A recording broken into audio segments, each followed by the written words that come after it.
Hi, everybody. Welcome back. We're here, episode 2. If you came back, we're glad you decided to stick with us.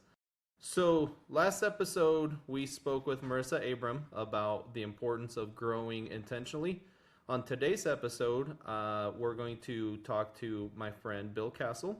He is my the president of my Schutzhund club that I belong to here in Vegas, the Vegas Valley Schutzhund Club, and we are going to talk about mentorship. So, Bill, before we get started, do you mind sharing a little bit about yourself? Well, first of all, hello, Diego, and I feel really honored that you asked me to help you kick off this mentorship, this podcast project. Uh, as you know, I've never been on a podcast before, and I appreciate you helping me through the technical aspects of this. Um, as far as myself, uh, I'm an old retired guy. I spent 31 years with the Las Vegas Metropolitan Police Department, served a lot of different functions within that department, had a wonderful career. Uh, I retired at age 66, and it was the only reason I retired was I made a decision that it was time to turn it over to the younger guys, that I just couldn't keep doing that forever. If it wasn't for that, I'd still be a cop. But I do really enjoy the interactions that we have with the Schutzhund Club that we both belong to, and in the dog world. Beautiful. Now, this may be your first time on a podcast, but you're no stranger to the camera. You were a public information officer for our local police department, correct? Yes, I was. I spent about 10 Beautiful. years in the PIO's office, and I also was privileged enough to be chosen to teach the department media relations and communications, and I even had some guest appearances at some of our local colleges, uh, teaching their journalism students about what I would, as a PIO, would do if I saw them on the street at a crime scene when they were interviewing me. So I had a lot of fun doing that. It was a great job. Great job. Wonderful, wonderful. All right, so let's jump into our topic. So last episode we talked about growing on purpose. What, where does having a mentor fit into that? And do you think Oh, someone can grow intentionally without one? yes, and I when I look at mentorship, Diego, I look at two different types of mentorship. And somebody probably has assigned a technical term to it. I call one accidental and one deliberate. The deliberate mentorship is the person who knows they are mentoring an individual. The individual knows they are being mentored. They meet on a regular basis. They have goals and objectives, and they work towards meeting those goals for the mentee. The accidental mentor is the person that you and I look at the job site, or at a training, a canine competition, or within our religious establishments, or wherever it might be, and we say, that guy, I want to be like that guy. And how does he do what he does? Without either of those two types of mentorship, you are basically saying to yourself, I'm perfect. I don't need anybody's help. I'm gonna just keep going down the path that I'm going down. Damn the torpedoes, full speed ahead. And that, I think, is where people So- get into trouble. Which Uh, kind of ties into what Marissa and I spoke about in our last episode. well, I'll tell you what, Marissa is a very bright, very well spoken young lady, and I would not doubt that you did talk a little bit about that, because she's she's got what we used to call, she's got her stuff wired tight. Yes, she does. So, with 31 years in law enforcement across so many different roles, was there ever a point where you weren't sure what direction to grow in? And I what was got you unstuck? I was never unsure about what direction I wanted to go in within the department, but I can think back as far as getting unstuck. When I was a young rookie officer, I was I was a fairly aggressive officer. Uh, this city was my city to protect, and by golly, I'm going to do it. And I had some pretty high stats as far as arrest records and things like that. Well, one of the senior officers, who I consider a mentor, um, he was just on the squad with me, but he was a senior officer. And he pulled me aside one day and he said, "Bill, you're making too many arrests." So, what do you mean? I'm a cop. They're bad, we're good, we arrest them. And he said, "No, you can't arrest your way out of every situation. I'm not going to tell you what to do or how to do it, but you've got to come up with a slightly different philosophy." And I thought, and originally I didn't like that. I was uncomfortable. It's like, what? As I thought about it, and I watched some of the other senior officers, I noticed that they had something that I wasn't using, and it's caring. It's caring about not only the victims but the suspects, not only the person that started the argument, but the person who's involved in the argument, or whatever the case may be. And I realized that the greatest thing I had to offer was caring. And that got me unstuck. And that carried through my entire 31-year career. And that's caring for the people, not just saying I'm going to protect them, but I'm going to actually care for all those people. And that includes the bad guys. Now, that doesn't mean you be lenient with them, but you don't have to grab every bad guy and throw him on the ground. Sometimes you can just say, "Okay, you're going to go to jail. Turn around, put your hands behind your back." And it's more of a less violent, less confrontational situation. And I think it actually gains the respect of people for the police. I can see that. Bringing humanity to every interaction, I can see how that would be beneficial. Yes. So, Bill, can you take us back? Who was the first person that you'd call a mentor, and what did they see in you before you saw it in yourself? I think my very first mentor was one of my uncles on my mother's side, Master Sergeant Richard R. Winters, United States Marine Corps. He was a leader of men. He had been in combat on several fronts throughout the world, and he just was an inspirational type guy. And I remember one day he took me to breakfast. I was about, I don't know, 12, 13 years old, something like that. And we were sitting there eating breakfast, and we'd finished our breakfast, we'd drinking coffee, we're talking.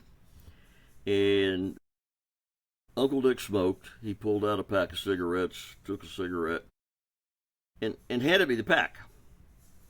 And I didn't smoke, but just because my uncle was handing me something, I started to reach for it, and then I went, "Well, I don't, Uncle Dick, I don't smoke." And he looked at me and he said, "Bill, never do." That's all he said. And what did he see in me?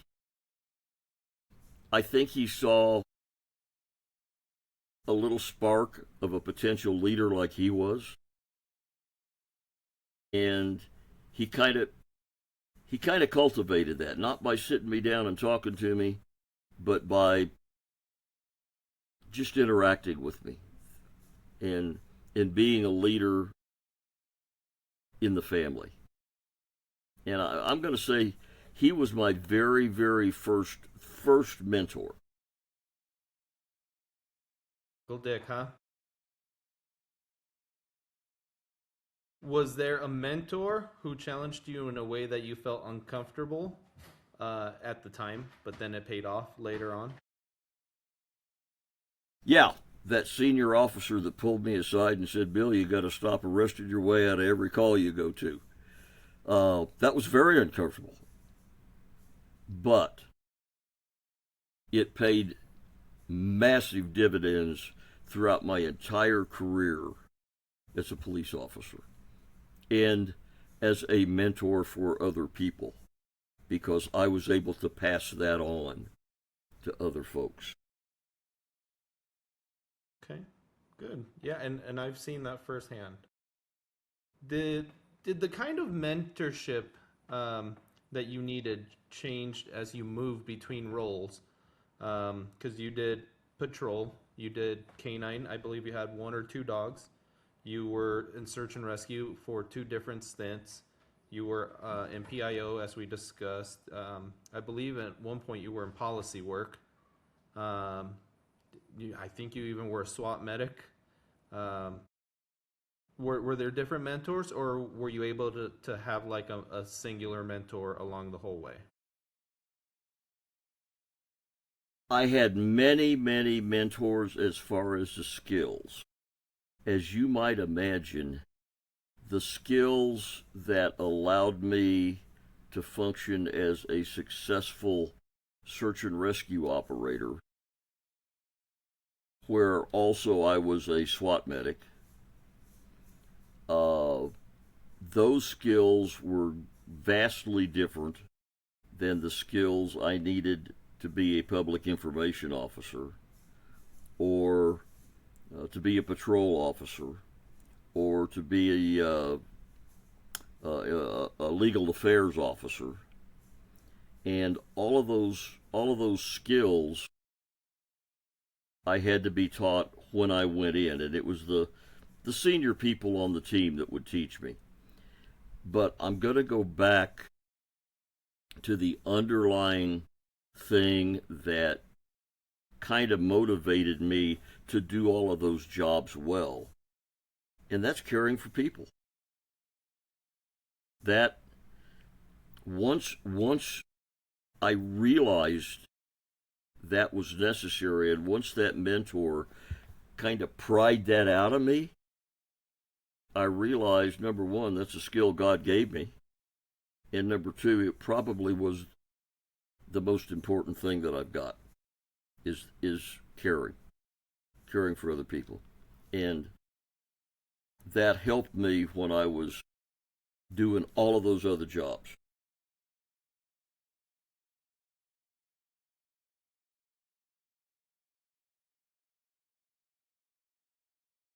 Okay. Um, was there something a mentor told you that you didn't that didn't sink in till down the road, or maybe like even years later? Hmm.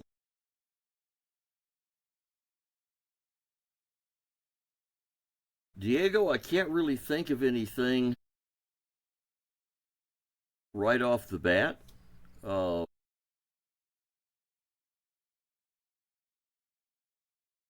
there was a lot of things that a lot of people told me, and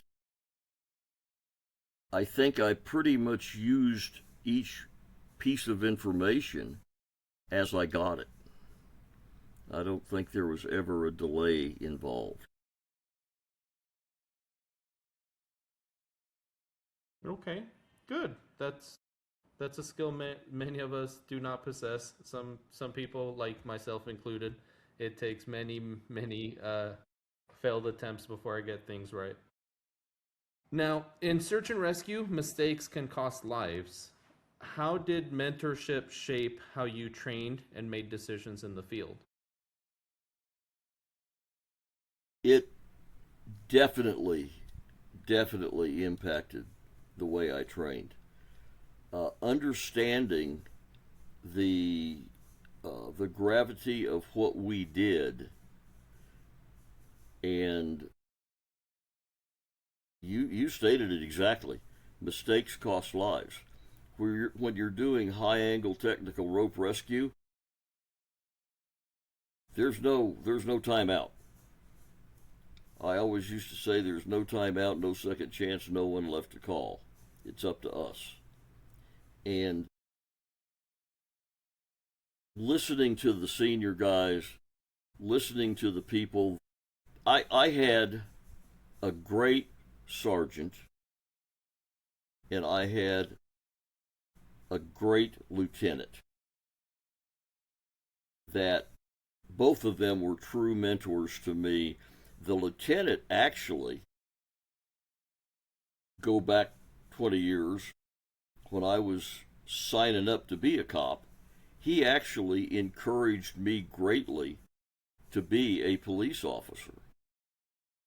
And then later on down the line, I spent, I think, 8 years working for the man.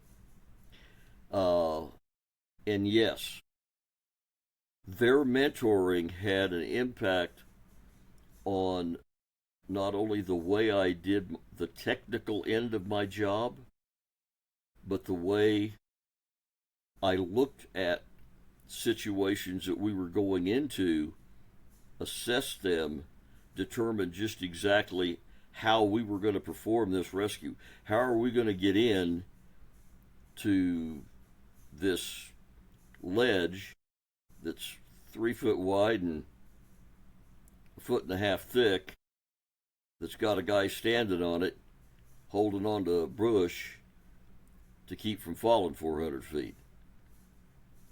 You know, Without there pushing them was a, off with the rotor wind. yeah, well, we would go in significantly higher than they are, set up rope systems, and then get down to them. And Okay. assessing where to do that, how to do that. Uh, the first time I looked at a situation like that, I kind of went, "Whoa, what do we do now?" But with the mentorship of those leaders, they took me through it step by step. This is what you do. This is how you do it. We went out and we ran practice drills. They set up scenarios for me. Um, and then later on down the line, I had the privilege of doing that for younger officers coming in. And there's something else that I should talk about since we're talking about search and rescue. We had a cadre of civilian volunteers,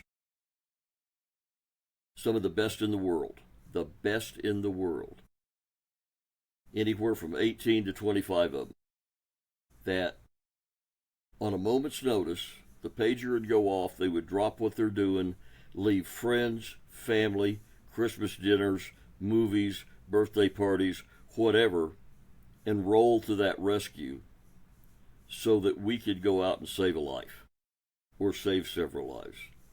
And it wasn't just me and the other officers, it was those men and women. And that's something that uh, I like to talk about every chance I get because they were the best. Good. I think they were. you guys were lucky to have each other to depend on.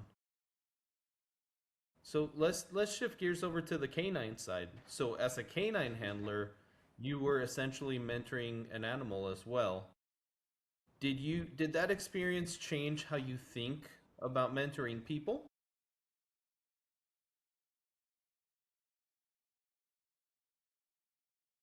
I don't know if it changed how I think about mentoring people, but it caused me to have a couple of skills, or to develop a couple of skills that I didn't have, that I used as I was mentoring people later on down the line. Um, as you and I have talked about many times, dogs don't have vocabulary. They can't say, I don't want to do that. Or they can't say, I don't feel good today. Or they can't say, quit. I don't like what you're doing. The only way that we can really pick up on what they're communicating is to watch their body language and to watch their movements. And after spending many years watching a dog and getting that feedback from the dog through body language, I learned to watch people. I learned to watch their eyes. You know, as a cop, what do we look at? We look at their eyes, we look at their hands. But I learned the subtleties of their eye movements. I learned to watch their body language, their overall body language. And I also noticed with dogs that sometimes they really wanted to do what I wanted them to do, but I wasn't smart enough to ask the question in a way they understood it. And that translates over to talking to people too. You know, sometimes you have to be careful so that you phrase the order that you're giving somebody, or the request that you're making of somebody, or just a portion of a conversation. You have to make sure that you are actually communicating what you want to communicate. And that's something that I learned in PIO, the 3 parts of communication: the message sent by the sender, the message received by the recipient, and the feedback that the recipient gives the sender. And in dogs, it's their behavior, their body language, their breathing, their tail set, their ear set, all of the stuff that you and I use on a daily basis when we're training dogs. With people, it's the same way. You have to look for that feedback. And training animals that couldn't talk to me really emphasized that.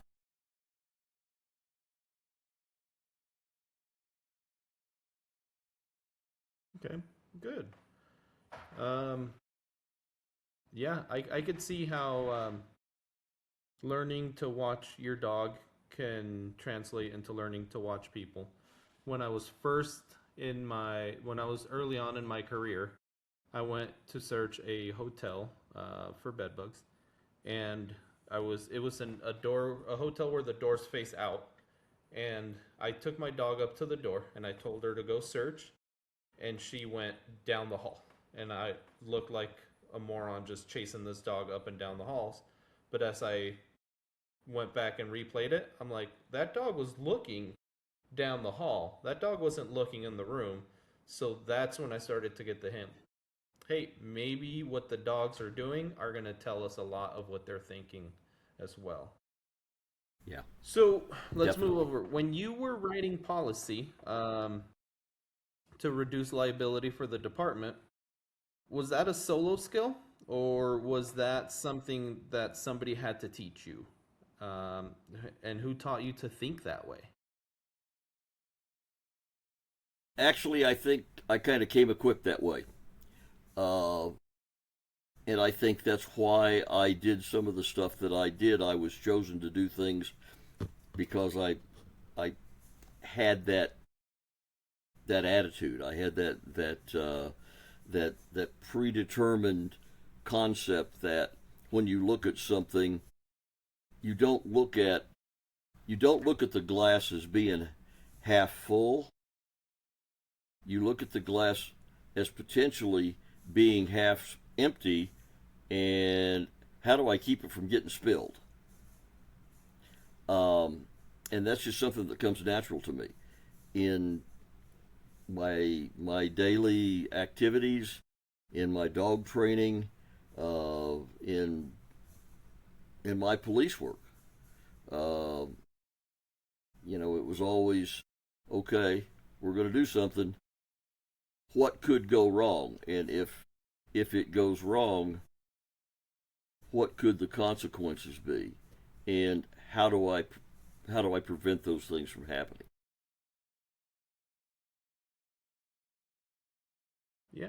And luckily for people like you, there's people like me who look for things to do that are not, um, or like things that we can get away with. So luckily, people like you and I balance each other out. And unfortunately, I think there's many more of me than there are of you. Uh, well, maybe, but sometimes that's a single self-correcting problem, because if we don't get to them in time, yeah, they aren't around anymore to do something goofy. This is true.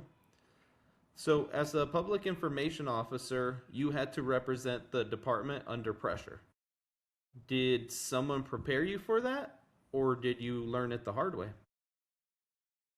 Well, in a way, I learned it the hard way, but I also had a very significant advantage going into the PIO. And that's that actually two advantages. Number one, I didn't hate the media. And number two, I wasn't afraid of a camera. You look at most police officers or firefighters, they will run into the mouth of hell to do what they've got to do. But you put them in front of a camera, and they melt like an ice cream cone in July. For whatever reason, I wasn't like that. And again, I think that's why they asked me to test for that position. I was okay doing that kind of stuff. Uh, sure, there were certain things that I had to learn as far as the legal and the technical end of it, because when you're representing a major metropolitan police department or anything else, there are certain legal things that you have to keep in the back of your head all the time. But a lot of it I just learned kind of the hard way. I came from a culture where every mission we went on, we debriefed afterwards. And that was just ingrained in me. That's what we do.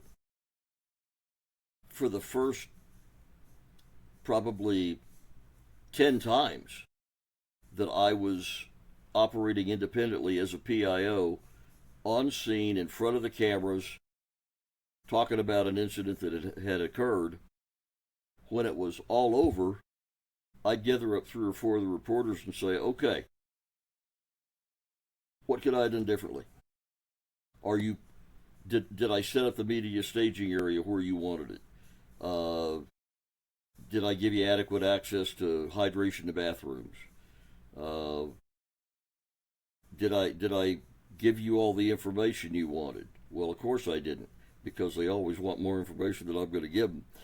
But I would ask those questions, and that was a teaching experience to me, or a learning experience to me. And then again, the public information officers that, or communications director that was in charge of all that, was a very, very smart young lady she'd worked in the news in Denver for years and years, and she would if I said something improper or there was a better way that I could have said something in a media interview, uh, she'd say, "Hey, Bill, I saw your interview. I think you should have said it like this." Well, okay, cool. So it was it was a little bit of instruction and a lot of hard way. Okay. Well, let's move over to the private side a little bit. So now you're the president of our Schutzhund Club. You've been our president for a while. Um, what made you want to be the one mentoring instead of just training and competing with your own dogs? I think part of it's a little bit of a natural instinct, but the thing that really keeps me going as the president of the club and the vice president of the national organization is I've got a debt to repay. Um, I've been in the sport for many, many years. It has given me many, many, many things. And it's easy to sit back and say, I just want to train my dog. Okay, cool. We all just want to train our dog.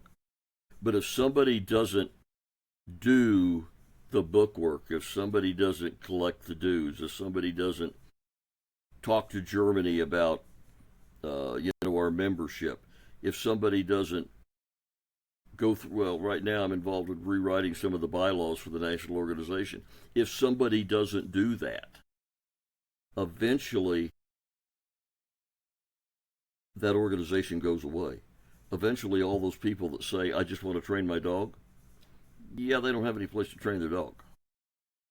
They don't have a national organization that hosts trials to go to.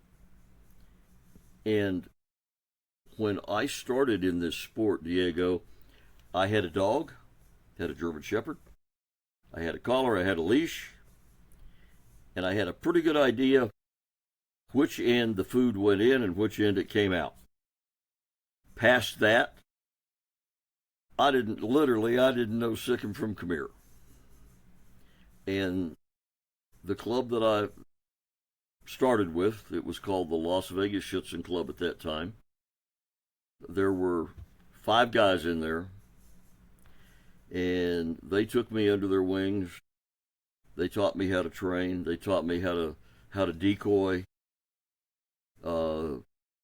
They taught me a lot, an awful lot. Now, some of it has changed because training evolves and equipment evolves and things like that. But what doesn't change is there has to be somebody who takes that new person and says, okay, this is how you do what you need to do, or this is a better way to teach that dog to do what you're trying to teach him to do. And then to show him and to help him. And when it doesn't work the first time, remind him, it's going to take 15 or 20 times doing that because you can't explain to a dog what you want him to do. You've just got to figure out a way to ask the question so that he understands it. And sometimes that takes a little bit of work on our part. But somebody has to do that. And for years, I've been the one that's always done it. And people, I guess, have kind of gotten used to me doing it. And that's fine. Because, there's a lot of the physical stuff I can't do anymore. I can't catch a charging 85-pound Malinois on the sleeve anymore like I used to be able to. That's up to guys like you to do that kind of stuff. So I've got to find the niche where I can check the boxes and I can fulfill the obligation. And being the training director allows me to do that. And I'm grateful to the club for giving me the opportunity to be the training director. Okay. What's your philosophy on mentoring? Do you think it's more about teaching skills or shaping character? I think the two intertwine. If you teach the skill, let's let's focus on something we both do: training dogs. We have a new individual that comes out, and they're kind of like I was. They got a dog, a leash, and a collar, and they look at our dogs doing what they do, and they go, "Oh my God, I'm never going to get my dog to do all that." So they have zero confidence. But we teach them the skills. This is how you teach your dog to sit, to lay down, to come when he's called, to change positions.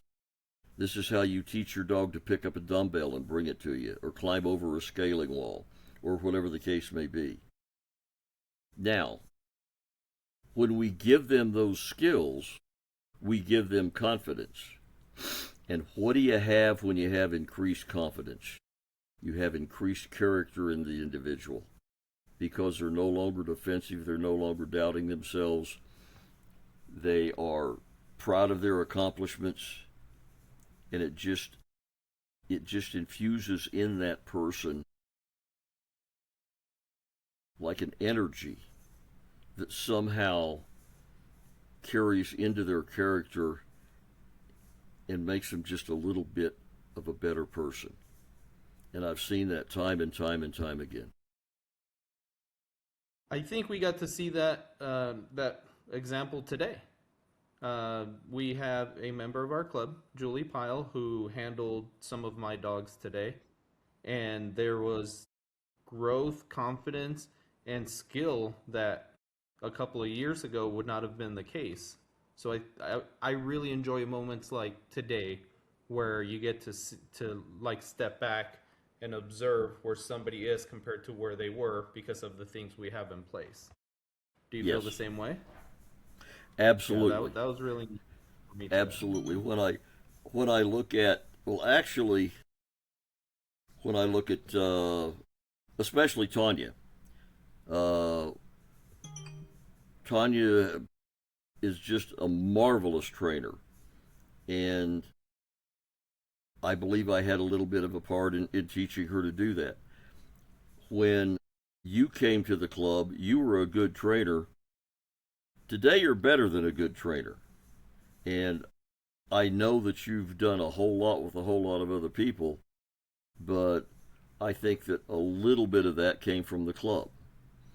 Uh, there's individuals who have come into our club, and I think the biggest thing that we can do is not mess it up for them, not make dog training so miserable, so uncomfortable, um, that they decide they don't want to do that anymore.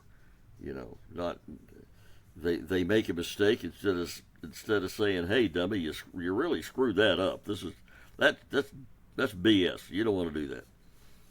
Instead of doing something like that, you say, "Hey, there's a better way to do that. Let me show you." And it builds those people. A lot of those people have now gone on to be professional dog trainers. And I look at that and I go, okay, we're doing something right. We're doing something right. I agree. I agree. And then how do you know when someone you are mentoring is ready for an extra push or if they need a little more patience, a little more time to incubate? Their overall autos, or I'm sorry, their overall actions and attitudes. Um, let's say it's a an accidental mentoring situation where they're coming out to the club, or it's a family situation, mentoring a family member or something like that, and I find that when I'm talking to these individuals or explaining something to them or asking them questions or interacting with them, when I'm trying to not necessarily be a mentor, but just kind of show them something, when their body language obviously tells you they don't care, well, all right, it's not time. It's not time to push him higher. It's time to back off and let him take a little bit of a breather and then come back and push him harder. And with an intentional mentorship, uh, the questions they ask. Um, it was actually an accidental mentorship, but there was a young lady in our club about 4 years ago, I think, that was, I believe, about 12 or 13 years old at the time, maybe 14. And we were on the training field, and this young lady came up to me and said, "Bill, what can I do better?" I thought I misunderstood her. What'd you ask? And she said, "What can I do better?" Well, first of all, here's a 12 or 13 or 14-year-old girl that's asking that question. So that right there was, wow. Can we go find 10 more of these? Um, just impressed the living daylights out of me. And that told me that, okay, she's ready. And I did start pushing her just a little bit harder, requiring her to be a little more exact, accepting a little less bad performance. And you know what happened? She got better. And you might even know who I'm talking about. I think she plays soccer now. I do. She's on her way to college to play soccer and run track. I'm proud of that kid. Um, have you ever mentored someone who didn't take your advice and it turned out to be the correct call on their part anyway?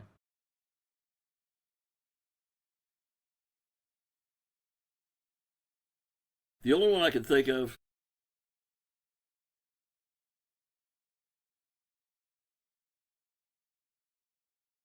the only one I can really think of is one of my sons one time. We always talked about his professional career and what he does and what he where he's going with his professional career. And he had the opportunity to test for a different position within the organization that he was working for. And I really didn't think that once he got in there, he would like it. And I told him that, I don't think that's going to be a good fit for you, but you know yourself better than any of us do. So if you think you want to do that, go for it. And he went for it, and it was a major step up in his professional life. And I later told him, I said, "Man, you made the right decision. I didn't think it was going to work the way it did, and you made the right decision." That's why I often say someday I'm going to grow up and be just like my kids. Me too. Yeah. Me too. Now, we've known each other for going on 10 years now, maybe longer. Yeah. And you've been my mentor for the last couple of years. I actually asked you to do this while I was sitting in a hospital bed recovering from back surgery. Um, Prior to this moment, Was there a time that you remember deciding that taking me on as a mentee, or was that something you had thought about previously, or was that something that you kind of decided in that room? Uh, I had never really thought about being a official intentional mentor. I had always kind of looked looked at you like maybe a third son, um, someone with who I saw a lot of potential in, and when I had the opportunity, I was going to try to help steer you whatever way I could, just unofficially, you know. And when you asked me to do that, well, first of all, that was a tremendous honor. You have no idea. That was a tremendous honor. And that was when I made the commitment. Okay, I don't think I've ever been, other than teaching skills, I've never been a mentor to someone. Um, and I had to think about it. After I said, well, let me clarify that. I didn't have to think about the answer, but after I thought about doing it, I thought, okay, I gotta I gotta do this right. Um, and I did what everybody does in today's world. I Googled it. what you know what are the what are the duties and responsibilities of a mentor, and how can you best do it? And uh, and I kind of developed a game plan that involved pre-planning everything and keeping track and all that stuff. Um, but had I always kind of hoped that somehow I could uh, help you develop into the person that I thought you could develop into, and I was honored to get a chance to do it officially. And I am very grateful that you said yes. When I was thinking about asking you, I was like, I don't know if he'll want to do it or not, but the I figured the worst thing he could say is no, and we can live with a no. But gratefully, or thankfully, you said yes, and we've had a good time since then. And I feel like I've grown, and it's been very very beneficial for me. And I think people to in order to find a mentor, it doesn't need to be somebody that is 20, 30 years down the road from them. It can be someone that's only a step or two ahead of you. And honestly, that's kind of the relationship Marissa and I have. I'm not that much further ahead of her in what I'm doing, but I do have a little more experience. So she reached out to me and said, "Hey, this is what I like to do. You in?" And I went, "Yeah, let's go." So she's really awesome, and I'm kind of in this wonderful sandwich of having a mentor, such as yourself, and then I get to pass along some of the things that I've learned and pass those down to Marissa. So it it goes multiple layers, Bill. Now, was there something you saw in me early on that you didn't say um, out loud until later?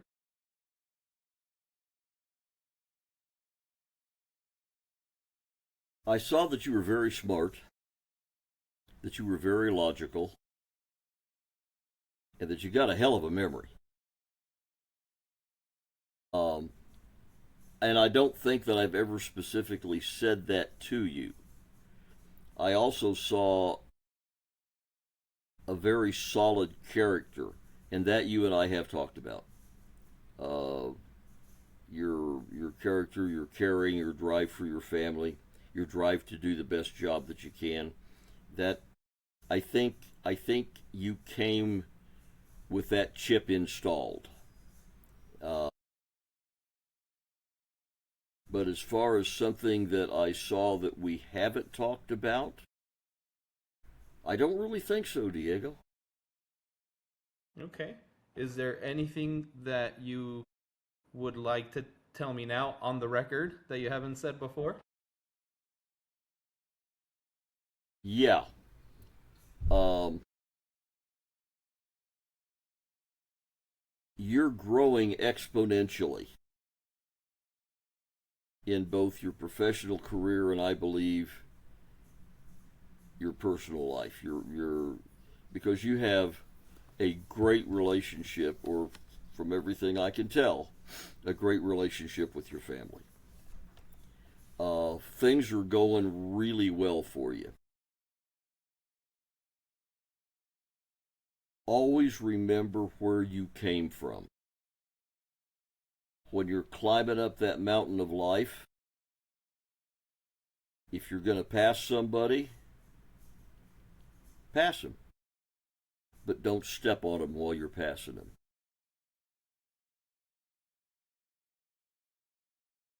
And never, ever, ever get too big for your britches. I've seen so many people that just took off like a rocket. And they were good at what they did and how they did it. But, you know, what's the most dangerous word, the most poisonous word in the English language? What do you think? I don't know. The first thing that came to mind was something like "I know" or something along those lines. You got it, brother. The most dangerous, poisonous word in the English language is "I." Now, what's the antidote for that poison? What word? Us, we. Yes. Yes. Always, always think like that. Because if you stop and think about it, I can't do diddly squat. But together we can accomplish. And you have Yeah, you have to look at it like that. yeah. So, um, hold on. The postman's dropping something off, and my dogs are barking. Give it a second. Well, that's their job. That is their job. Um, so there was a conversation we had. I don't know, maybe about 3 years ago, where you were looking at the growth of the police department that had happened since you left, and you kind of had this look on your face like you like that your time obviously was a lot more simple and probably not as important as what the kind of work they're doing now. And that made me think of a British $2 pound coin, and on the edges of it they have a saying. It says, "Standing on the shoulders of giants." Right? And I think that's one of the things that I love about you, that even though you weren't part of the department as it is today, where they have the technology like drones and giant training facilities much larger than anything you were ever in, um, they couldn't have gotten to that place without people building the previous generation, like such as yourself. So that made me think of that. Now, if there's someone out there listening who doesn't have a mentor yet, what should they look for in one? Hmm. I think obviously the first thing is pick someone who is successful at what they do and how they do it, and pick someone who you want to be like. Um, Someone who is not going to make the mentoring sessions about themselves, but about us, you, we, someone who has the same values that you have. I was very impressed to find out that your first guest, Marissa, that her fiance has the same religious drive and zeal that she does. That's a good thing. Having the same values as your mentor, or picking a mentor that has the same values as you do, is super important. And then just look for someone who cares. I think that's the foundation of everything good, is caring. Caring for your fellow man. Caring for the people you work for. I agree. So I heard there's a singer out there called Jelly Roll. He's kind of on a tear right now through the charts and through popularity. And he said that his dad used to tell him that if you hang out with nine long enough, you'll be the 10th. So picking the type of people that you're around can be very influential in your behavior, your choices, and the outcome of your life. And picking a mentor, I think, is even one tier above that, where not only does it help you get in the right places where you want to be, but it also helps you fine tune, refine, and strengthen the parts of your life that you could use or would like to improve in. So one of the things that I saw about you, that just made me realize that you truly do care, is you retired from your police department close to 10 years ago. And you're retired. They made a retirement video for you. And you talked about one particular time where it wasn't about this really big arrest that you got one time. It wasn't about this huge drug bust that you did, or that one time the SWAT incident that just was all over the news. You spoke about humanity. You spoke about one particular gentleman who had gotten robbed, and they took his wallet. And the only thing he wanted out of his wallet was a picture of his deceased wife, I believe. Yeah. And you took the time to go looking for that wallet.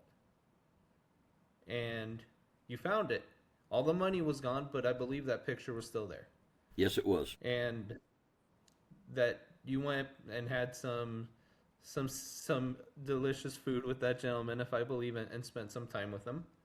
And I think it wasn't much long after that he passed away. Yeah. Right? Yeah. And he had what was important to him. And to me, that's the type of person that I want to be. So I felt that that's why, along with all the other attributes that you have, was you were the type of person that I would like to help me with mentorship and stuff. So that to me said a whole lot. In your retirement video, you didn't speak about police work per se. You were more teaching us that it's important to care for each other.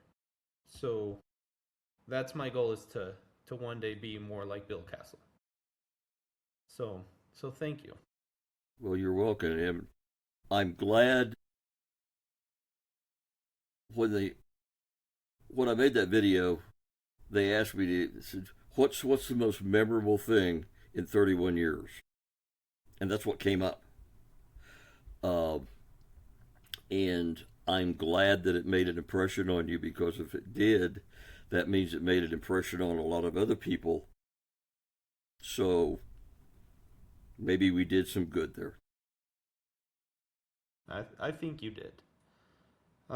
Let's just wrap it up with one final question. If you had to boil down 31 years in law enforcement and over 40 years in Schutzhund, and I would say your boy's lifetime of being their mentor, and you can put it all into one single piece of advice, what would that be?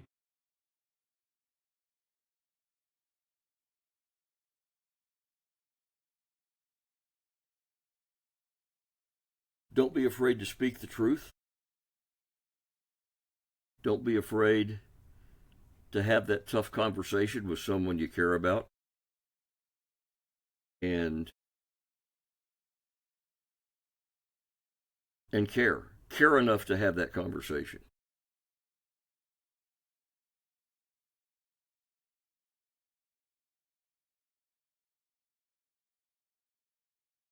Well, thank you, Bill. This was a wonderful hour, and I'm very grateful that to have you as a mentor, and I hope that people take on people that are a few steps behind them in a mentorship role, and that they're not afraid to ask someone that they would like to mentor them.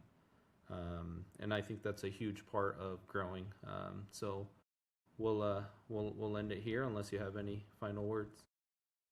No, like I said in the beginning, I felt I felt exceptionally honored that you would ask me to help you kick off this podcast series. Um, you know, that shows caring right there, and I'm very, very, very happy that I got the chance to do that, and I look forward to all of our future interactions, whether it's on the Schutzhund field or over a hamburger talking about life. Me too. All right. Well, thank you, Bill Cassell. And everybody, look forward to episode number 3, where we're going to talk about fear and why it's important to face it and go through, do whatever you need to do anyway. So thank you guys, and never stop growing.